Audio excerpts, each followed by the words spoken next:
Ini surat Al-Alaq ayat 1 sampai 5. Setelah Nabi menuntun baca, jadi ini jemaah, ini juga pelajaran bagi kita bahwa mempelajari Al-Qur'an itu adalah dengan talqin. Ya, dengan talqin.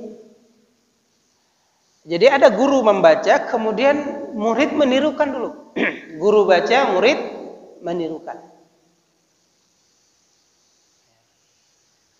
Kami dulu di pondok, itu kebiasaan ustadz kami itu sebelum pengajian selalu membimbing kami baca dulu surat-surat pendek lah. Kalau itu jamaah-jamaah yang memang orangnya super sibuk dengan dunianya dan pekerjaannya, mungkin hafalannya cuma surat-surat pendek. Maka kalau setiap pengajian, karena seminggu sekali, maka kita selalu diminta untuk apa? Memimpin baca surat-surat pendek, biasanya dari Ad-Duha ke bawah. Setelah selesai, baru nanti pengajian dimulai. Sempat, ya, ada teman beliau yang sama-sama alumni Madinah. Ini awal-awal munculnya dakwah salafiyah. Itu mengkritisi itu bid'ah, kan gitu. Karena selalu dibimbing, kemudian ini dan diawali sebelum pengajian. Maka kemudian setelah dipelajari lagi sirah, memang Al-Quran itu disampaikan dengan talqin.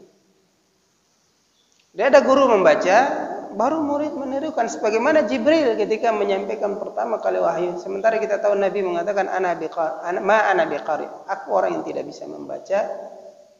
Maka itulah yang dilakukan oleh Jibril. Jadi dituntun dulu, dibimbing ya, berkali-kali. Nah, makanya kalau kita lihat kayak metode Iqra itu perlu dikritisi lagi, karena Iqra itu kan metode CBSA ya. Ya.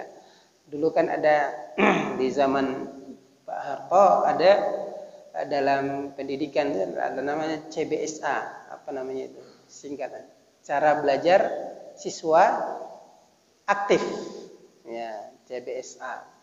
Artinya siswa yang aktif, bukan gurunya yang aktif. Tapi ada benarnya, tapi perlu juga kita harus kritisi bahwa Al-Quran itu tidak cukup hanya melepas muridnya yang kemudian berkreasi belajar mengenal huruf sendiri, tidak, karena beberapa huruf itu perlu untuk diajarkan dan ditanamkan secara baik oleh gurunya. Karena kalau huruf-huruf Latin tidak ada dua hal yang minimal ya, dua hal yang tidak ada di huruf Latin itu ada hamas dan ada hajar. Ya, huruf yang mahmus dan huruf yang majhur, enggak ada itu dalam huruf Latin. Huruf yang mahmus itu huruf yang nafasnya lancar, majhur itu nafas yang tidak lancar. Ini saja sudah menjadi masalah, belum lagi bahas tentang sifat-sifat huruf yang lain. Jadi memang tidak cukup kalau belajar Al-Quran itu dengan metode CBSA. Yang benar adalah metodenya talqin. Ya, guru baca, murid menirukan sebagaimana Jibril ketika datang menyampaikan wahyu kepada Nabi SAW, dan itu seterusnya. Ya, selalu Jibril baca, Nabi kemudian menghafal atau mengikutinya sesudah itu. Setelah peristiwa ini jemaah yang dirahmati Allah, faraja biha Ar-Rasul sallallahu alaihi wasallam yarjafu fuadahu. Ya. Setelah peristiwa itu beliau kembali, Nabi SAW kembali ke keluarganya, ke istrinya dengan hati yang bergetar-getar ketakutan. Ya, bayangin ya, ada makhluk yang kita nggak kenal tiba-tiba datang mendekap, ya, kemudian menyuruh kita baca sementara kita nggak bisa baca. Bagaimana perasaan? Pokoknya nggak karuan.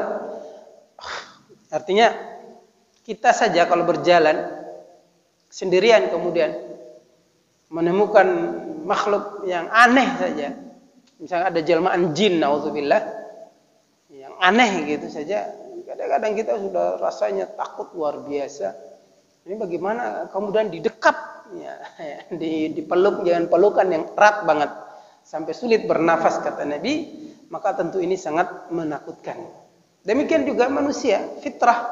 Ya, Nabi SAW merasakan itu karena beliau adalah manusia biasa. Ya, beliau merasakan itu, maka fadakhala ala Khadijah binti Khuwailid, kemudian ketika beliau masuk atau mendatangi istrinya Khadijah binti Khuwailid radhiyallahu anha, faqala zammiluni zammiluni. Nabi kemudian meminta, wahai istriku, selimutilah aku, selimutilah aku.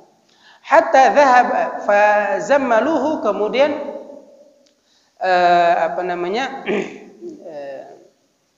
Khadijah pun menyelimuti beliau, hatta dhahaba anhu ar-raw, ya, sampai hilang rasa ketakutannya. Ya, artinya beliau sampai merasakan tenang kembali.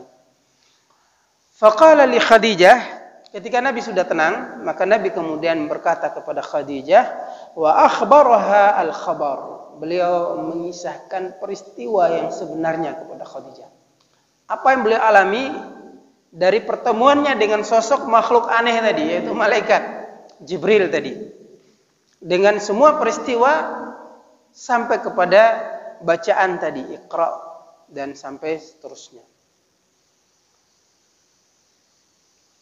Maka apa kata beliau? Laqad khasyitu ala nafsi, aku sangat mengkhawatirkan diriku setelah peristiwa itu. Faqalat Khadijah, inilah istri yang salehah ya. Ketika melihat suaminya panik, bukannya ikut panik. Ya. Istri yang salehah, ketika suami panik, suami dalam keadaan yang tidak stabil psikologisnya, bukan dia ikut panik dan juga goyang psikologisnya, tidak. Justru di sini apa kata Khadijah? Khadijah, qalla wallahi, ya, ma yuhzinuka Allahu abadan.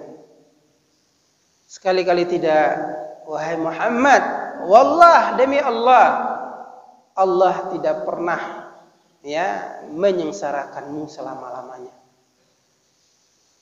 Apa alasan yang membuat Khadijah sampai mengatakan semikian itu? Karena yang selama ini dia lihat adalah kebaikan yang tercermin dari Nabi SAW, enggak pernah ada keburukan. Ya, aib itu tertutup dengan semua kebaikan-kebaikan yang nampak.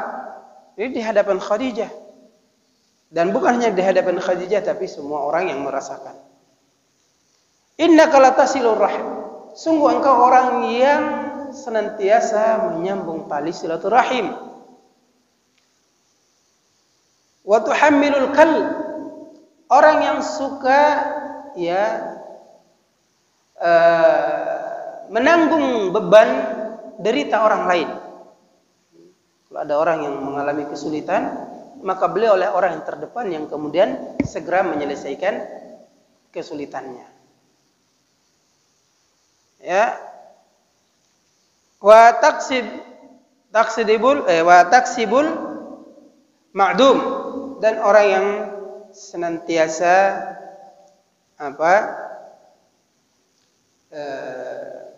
melakukan kebaikan. Wa tuqirri ad-daif, menjamu tamu, memuliakan dan menjamu tamu.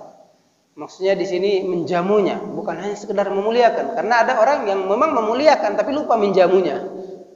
Ya, tamunya datang, silakan masuk, diajak duduk ngobrol kesana kemari sampai tamunya pamit, ternyata belum ada disediakan sesuatu yang bisa dimakan atau diminum oleh tamu. Ada orang begitu, memang kadang-kadang kita, tapi Nabi tidak. Nabi kalau ada tamu disuruh masuk, kemudian beliau menyediakan makan dan minumnya. Setelah itu baru ngobrol apa yang menjadi kebutuhan, apa yang menjadi tujuan dari sang tamu tadi. Beda dengan kita belum apa, gimana, apa yang akan, jadi ngobrol ke sana kemari sampai lupa apa yang harusnya kita siapkan untuk sang tamu. Ini sunnah ini Nabi SAW. Jadi tamu itu sebelum diajak ngobrol itu disediakan dulu makanan atau minumannya. Walaupun sekedar air putih. Dan ini kebiasaan Nabi. Jadi Nabi senantiasa menyuguhi tamu, bukan hanya memuliakan, menyuguhi. Menyuguhi berarti memberikan sesuatu yang bisa dikonsumsi. Ya, kemudian wa tu'inu ala nawaibil haqq, dan engkau senantiasa menolong orang untuk kebenaran. Artinya kalau ada orang yang dizalimi, pasti Nabi orang yang terdepan untuk selalu menolongnya. Ini alasan Khadijah, maka dia sampai mengatakan, wallahi tidak mungkin Allah akan membinasakanmu atau mencelakaimu. Fantalaqat bihi Khadijatu hatta atat bihi Waraqah bin Naufal bin Asad ibni Abdul Uzzah. Lalu kemudian Khadijah pun bangkit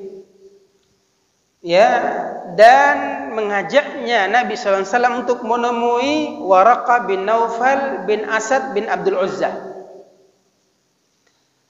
ibnu ammi Khadijah. Beliau adalah putra dari paman Khadijah. Wa kana imra'an tanassara fil jahiliyah. Beliau adalah orang yang beragama Nasrani di masa jahiliyah. Wa kana yaktubul kitaba al-Ibrani. Beliau adalah orang yang pandai menulis dengan bahasa Ibrani. Menulis dengan bahasa Ibrani. Bahasa Ibrani juga tulisannya dari kanan ke kiri. Hurufnya juga mirip-mirip dengan huruf Arab. Fayaktubul Injila bil Ibraniyah, dan dia biasa menyalin Injil dengan bahasa Ibrani. Karena Injil di masa jahiliyah itu sudah lebih banyak menggunakan bahasa Yunani. Bahasa Yunani atau bahasa Sanskerta. Maka kemudian diterjemahkan lagi atau ditulis kembali dengan bahasa Ibrani. Karena beliau seorang agama Nasrani yang masih berpegang teguh kepada Injil yang murni.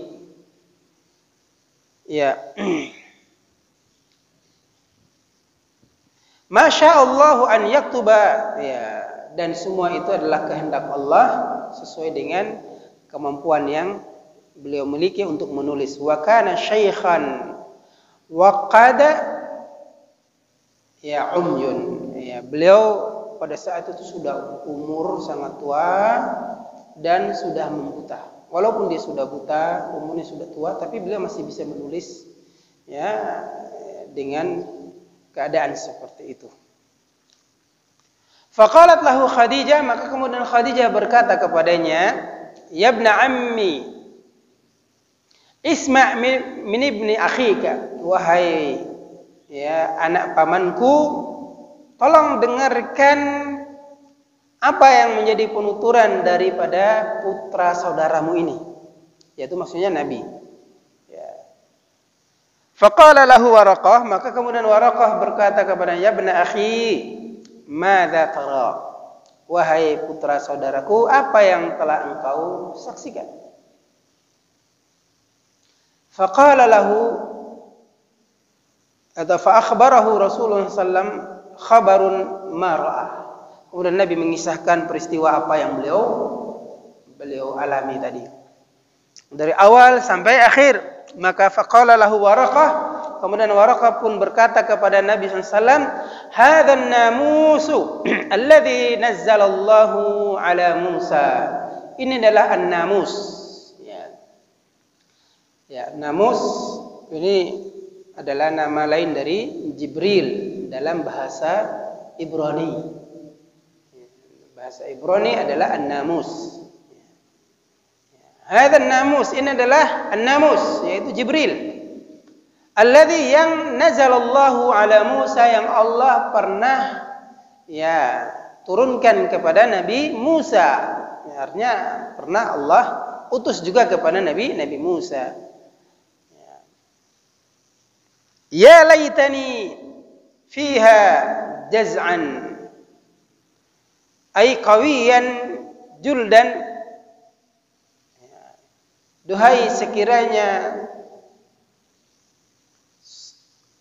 saya masih kuat,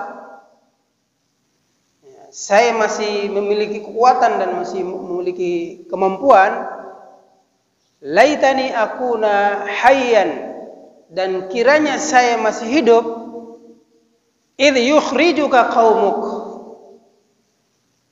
ketika suatu saat nanti kaummu mengusir atau mengeluarkanmu dari Mekah.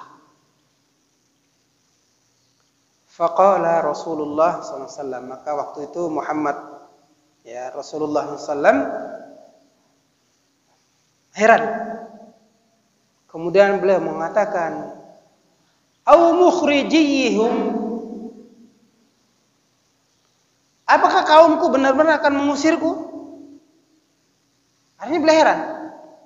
Waraqah menyampaikan itu.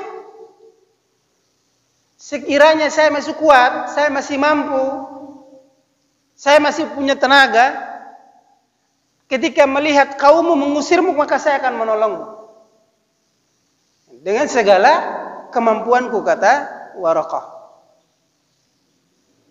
Nah, maka mendengar itu kan Nabi heran. Apa mungkin mereka mengusir saya? Karena selama ini mereka lah menilai saya al-amin, menggelari saya orang yang terpercaya, orang siddiq, orang yang jujur, dan segala sifat-sifat baik itu mereka yang mengenali saya seperti itu. Apakah mungkin mereka mengusir saya? Maka kata Waraqah, "Na'am, lam ya'ti rajulun qattun bimithli ma ji'ta bihi illa 'uduwi." Ya, tidak pernah seorang pun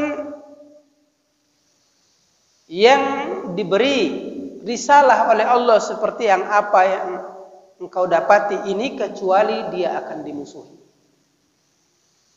Dia akan dimusuhi. Kalau sudah dimusuhi, apa yang terjadi? Diusir. Maka beliau mengulangi lagi, wa in yudrikuni yaumaka ansuruka nasran ma'zuran. Sekiranya peristiwa itu saya menyaksikannya atau saya dapati, maka saya akan menolongmu dengan segala kemampuan saya. Ya. Tapi apa yang terjadi? Tsumma lam yalbis waraqatu an tuwaffa. Ya, dan setelah itu, setelah pertemuan dengan Waraqah tidak berapa lama, kemudian Waraqah pun meninggal dunia. Wa fataral wahyu, dan bersamaan dengan itu wahyu pun sempat terputus. Ya, lama. Ya, sempat terputus. Tidak kunjung turun wahyunya itu. Nah, ini jemaah yang dirahmati oleh Allah. Inilah tentang masa menuju kenabian. Ya, masa-masa menuju kenabian dengan tanda-tandanya yang dialami oleh Nabi Shallallahu Alaihi Wasallam, ya, berupa berbagai berita-berita gembira, kabar-kabar gembira seperti mimpinya yang menjadi realita, ya, dan mimpinya itu selalu baik, ya, dan ada batu yang kemudian selalu mengucapkan salam kepadanya ketika beliau lewat di Mekah, ya, dan itu terjadi sebelum beliau benar-benar diutus menjadi nabi, ya. Dan kemudian beliau mulai melakukan khalwah, ya, menyendiri di gua. Itu kurang lebih selama 3 tahun. Berarti dari usia 38 tahun, 39, 40. Itu beliau lakukan. Nah, di saat usia menginjak 41 itulah yang kemudian benar-benar datang Jibril untuk menyampaikan nubuah dan wahyu pertama kali kepada Nabi Sallallahu Alaihi Wasallam. Ini yang kita pelajari pada kesempatan ini. Mungkin pernah kita dengar bahwa Nabi menerima wahyu di usia 40 tahun, ya. Artinya usia 40 tahun itulah usia menuju ke kenabian. Yang benar-benar beliau menjadi nabi itu dalam perhitungan hijriyah atau qamariyah, maka usianya 40 tahun. Kecuali hitungan syamsiah, maka memang usia 40 tahun beliau. Kalau Qamariyah 41 tahun, kalau Syamsiyah baru usia beliau 40 tahun. Ya, 40 tahun lihat berapa bulan. Ya. Ya, sedikit saya tambahkan. Ini tarikh bada al-nubuwah wa nuzul wahyu.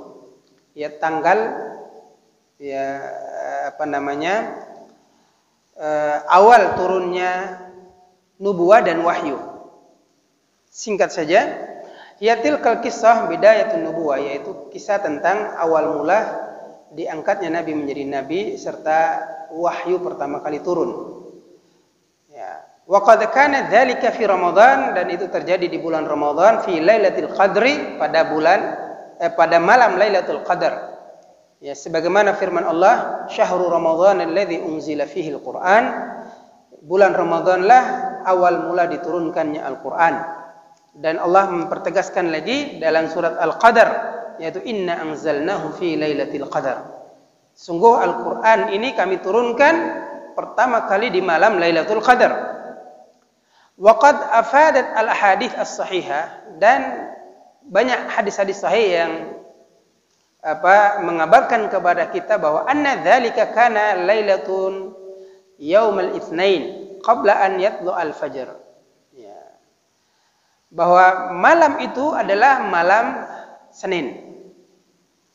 Terjadi sebelum terbitnya fajar.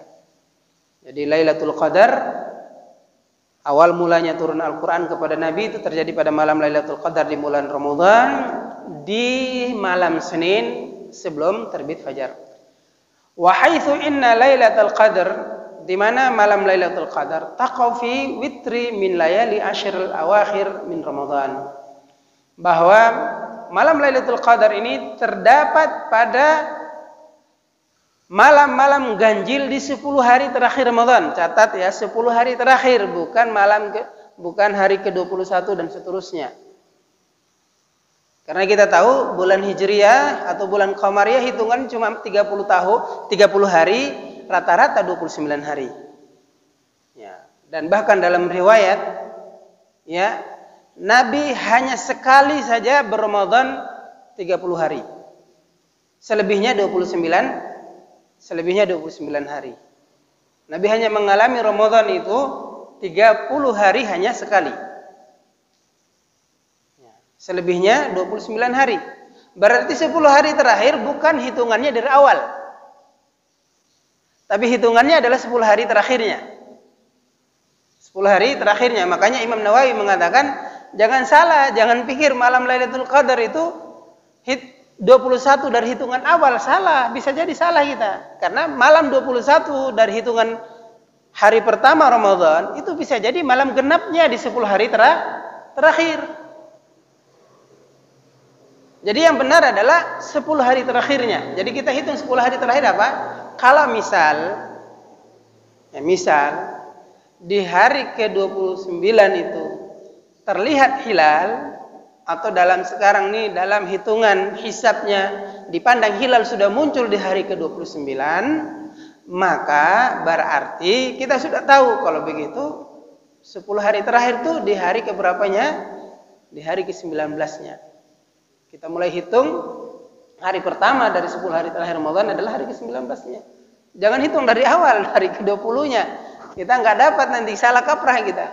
Kalau memang mau begitu, mendingan iktikafnya setiap hari, jangan nunggu hari ganjil-ganjil. Ya, setiap hari lebih aman. Ya, karena ada orang yang sibuk mau iktikafnya maunya yang ganjil-ganjil. Kayak dulu kami di Jogja begitu, mahasiswa itu minta izinnya, Ustaz, boleh nggak saya iktikafnya malam ganjil aja? Ya malam ganjil, tapi harus diingat, ya 10 hari terakhir Ramadan, bukan malam ganjil dari awal. Kalau dari awal kita salah kaprah nantinya. Ya, itu bisa istilahnya salah masuk kamar, kan gitu. Jadi ini yang harus difahami. Jadi malam Lailatul Qadar terjadi pada 10 hari terakhir bulan Ramadan di malam-malam ganjil. Wa qad thabata ilmiyan anna yaumal itsnain fi Ramadan min tilka sanah. Ya, dan juga telah ditetapkan secara ilmiah bahwa hal itu terjadi pada hari Senin di bulan Ramadan waktu itu, pada tahun itu, ya. Dan ini terjadi pada fil yaumil hadi wal ishrin, terjadi pada malam ke-21 di bulan Ramadan. Maka wa afada dzalika anna an-nubuwata sallallahu alaihi wasallam innama bada'at fi al-lailatil hadiyata wal ishrin. Dari sini dapat kita simpulkan bahwa awal mula, ya, nubuah yang diterima Nabi sallallahu alaihi wasallam terjadi pada malam ke-21 dari Ramadan, ya, pada tahun ihda wa arba'ina min mauludihi sallallahu alaihi wasallam, pada tahun ke-41 dari kelahiran Nabi sallallahu alaihi wasallam. Wa hiya tuwafiqul yaumil 'ashir min syahri Agustus. Dan ini bertepatan dengan tanggal 10 bulan Agustus sanata situmi'a wa asyara. Ya, tahun 610 Masehi atau miladi. Wa kana umruhu sallallahu alaihi wasallam idza dzaka 40 sanatan qamariyatan. Ya, wasitata ashur wathnai asyara yauman. Pada saat itu umur beliau sallallahu alaihi wasallam adalah 40 tahun lebih, hitungan qamariyah, ya, 40 tahun lebih, sitata ashur, ya, 6 bulan 10 hari. Artinya sudah 40 setengah, ya, 40 setengah lebih 10 hari, ya. Wa huwa yusawi 39, dan ini setara umurnya kalau hitungan syamsiyah, hitungan matahari, adalah 39 sana, 39 tahun lebih, wa thalathata ashhur, lebih 3 bulan, wasnaini wa ishrina yauman, 22 hari. Jadi hampir 39 tahun, hampir 4 bulan. 4 bulan kurang. Fakanat bi'ithatu ala ra'si arba'ina sanatan syamsiyatan. Jadi pada saat Nabi pertama kali diangkat menjadi Nabi atau diutus, itu bertepatan dengan usia beliau 40 tahun dalam hitungan syamsiyah atau dalam hitungan kalender, ya, matahari, ya, kalender matahari yang sekarang ini kita kenal dengan kalender miladi, ya, kalender miladiyah, ya. Nah, ini jemaah yang dirahmati Allah. Jadi kalau usia hijriyahnya atau usia qamariyahnya, hitungan bulannya, maka beliau 40 tahun lebih 6 bulan 20 hari atau 21 hari, 21 hari. Sementara kalau usia usia hitungan tahun syamsiyah atau hitungan kalender matahari, maka usia 39 tahun lebih 4 bulan.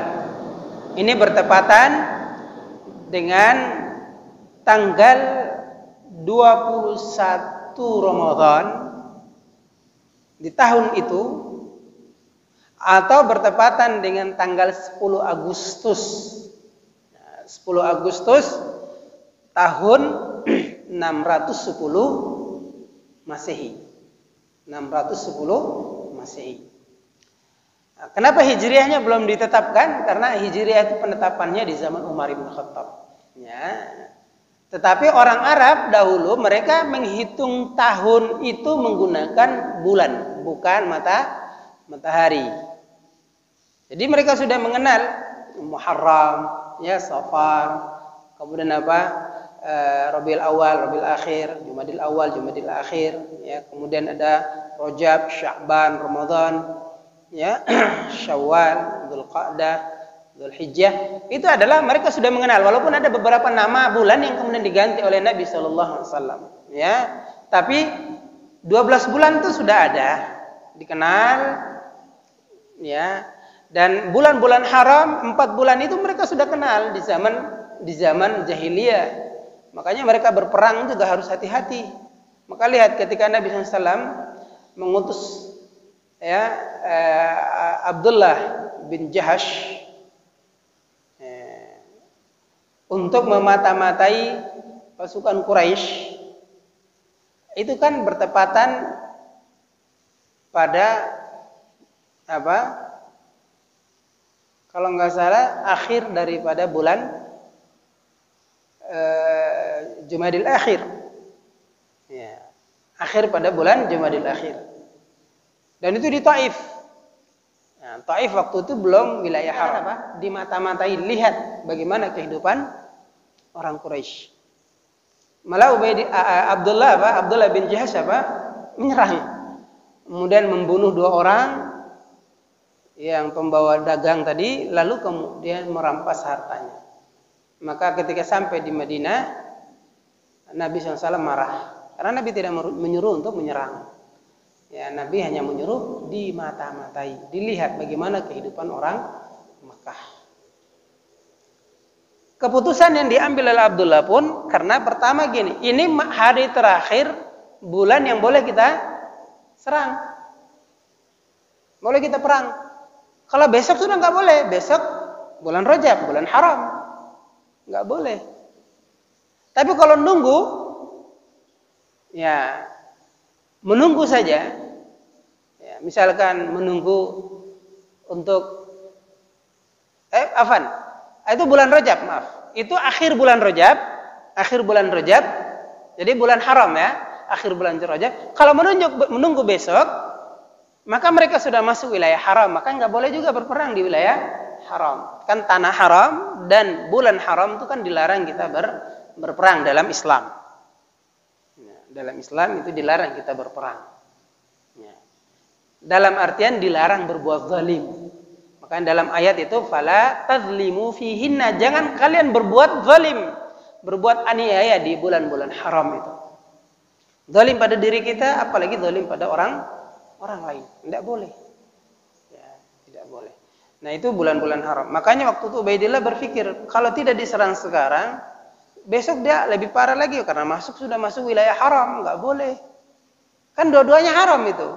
Waktunya nggak boleh berperang. Ini waktu terakhir, hari terakhir. Kalau dibiarkan besok baru kita serang mereka, besok kan bulan Sya'ban, boleh kita perang. Tapi besok itu mereka sudah masuk di wilayah haram, wilayah yang nggak boleh juga kita berperang. Nah, maka terjadilah protes orang-orang Quraisy. Disitulah Nabi marah. Sebelum orang Quraisy protes, Nabi sudah marah karena itu melanggar. Nabi tidak menyuruh menyerang, malah diserang. Ya, maka kemudian semua harta itu kemudian dikembalikan oleh Nabi Sallallahu Alaihi Wasallam, dan 2 orang yang dibunuh pun kemudian ditebus, ya, ya, dengan ya, tebusan yang diminta. Nah, ini jemaah yang dirahmati Allah.